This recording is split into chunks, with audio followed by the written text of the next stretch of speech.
Hi, welcome.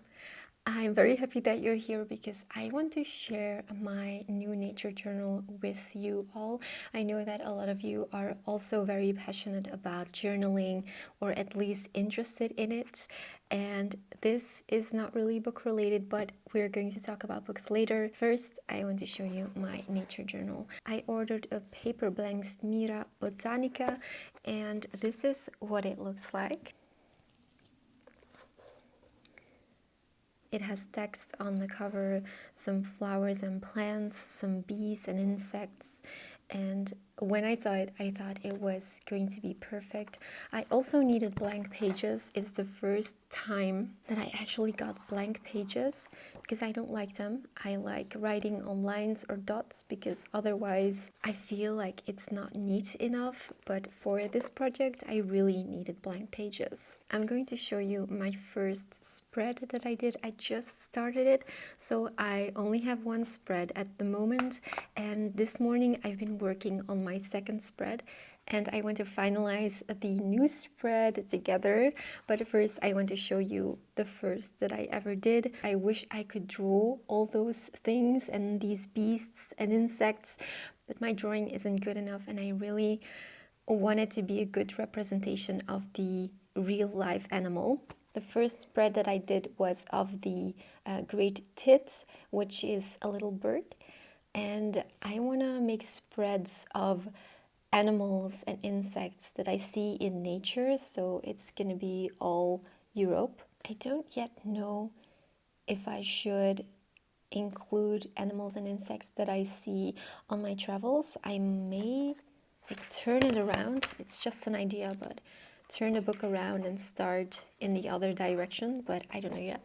But I just want to pay more attention to the world around me, to nature, and I also want to include plants and flowers. And in this way I can learn about nature in a very fun and relaxing way.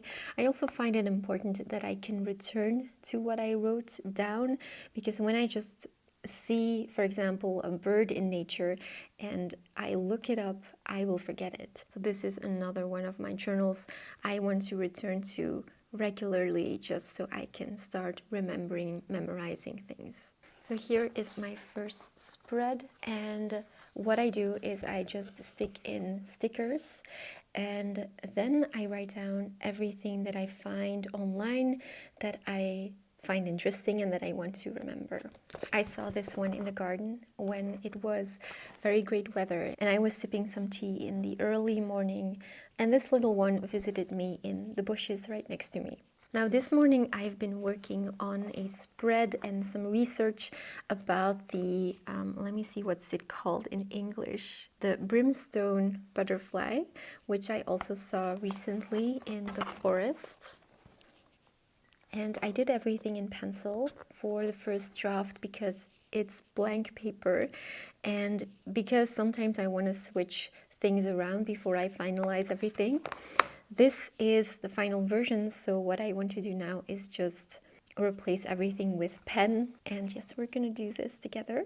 One of the things that I really want to do this year is spend more time outside, and I also want to observe nature more closely and not just watch a butterfly or a flower or a bird, but really take my time observing and analyzing. I want to spend more time outside in the forest, and making this journal is like part of the journey for me. Also, I've always been obsessed with botanical themes and plants and flowers, and I just love those, vintage images of them that you find in old books and online. It's so beautiful. But anyway, yes, this spread is about the brimstone butterfly, and on the right side I have the origins, home, the different names, because I live in Belgium and I also always note the Dutch name of it, and then the season where we can spot it and his enemies.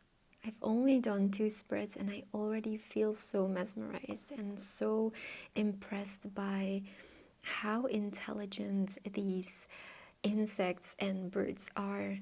They're so clever in hiding themselves and keeping their eggs safe. I'm very happy with how this turned out, and I don't yet know what the next spread is going to be, but we'll see. Maybe the honeybee. Something I also want to show you is I recently found something very beautiful on a flea market, and it was so cheap I couldn't believe it.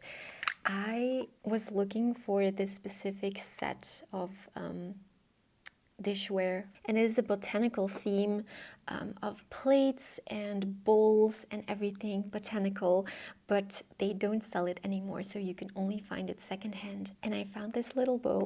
I was so excited to find it, and I just was excited to show you as well. As for the works that I'm currently reading, I've been trying to get through Thomas Hardy's Wessex Tales. This is a collection of short stories. It has The Three Strangers, A Tradition of 1804, The Melancholy Hussar of the German Legion, The Withered Arm, Fellow Townsmen, Interlopers at the Nap, and The Distracted Preacher. The second-hand copy has been really beaten up, but that's okay. I'm about halfway, and I must say I'm enjoying it, but his short stories are less good than his novels. And you probably know that I am a big fan of Thomas Hardy's works. He's also a very big inspiration for me as an author as well. And yes, I will be finishing these soon, I think. Then I am still reading Walter Scott's Kenilworth. And the reason why I haven't finished it yet is because I absolutely hate it. And I feel really bad admitting this because I never had a bad experience with Scott until now, because I loved The Bride of Lammermoor and I loved Ivanhoe, so I expected to like this too. However, I really don't know what I'm reading. It's very difficult somehow, and I feel really stupid and silly at the moment.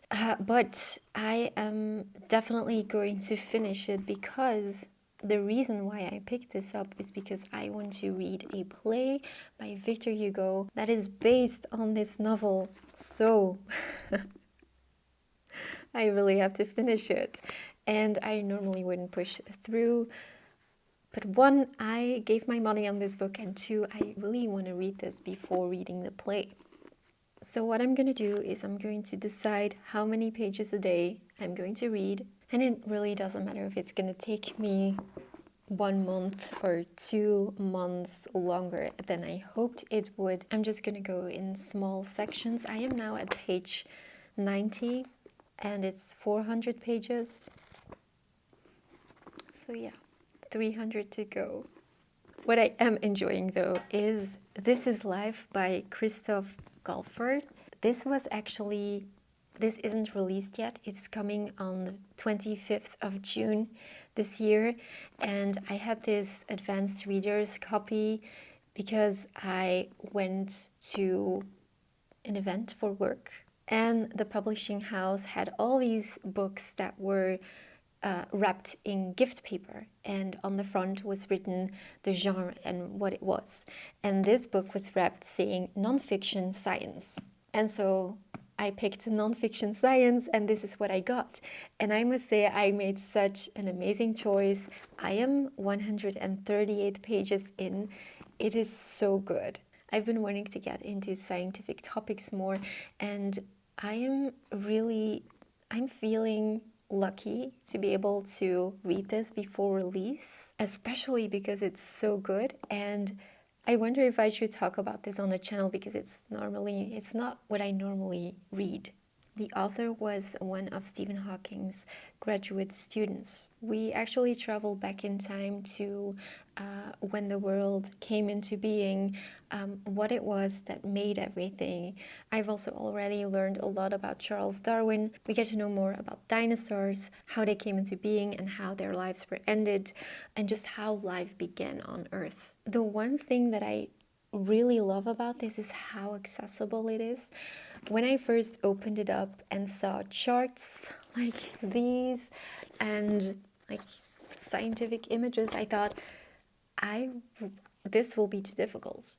but it is so accessible, it is so well written. And yes, I don't have anything negative to say about this. Thank you for spending time with me, and I hope to see you next week.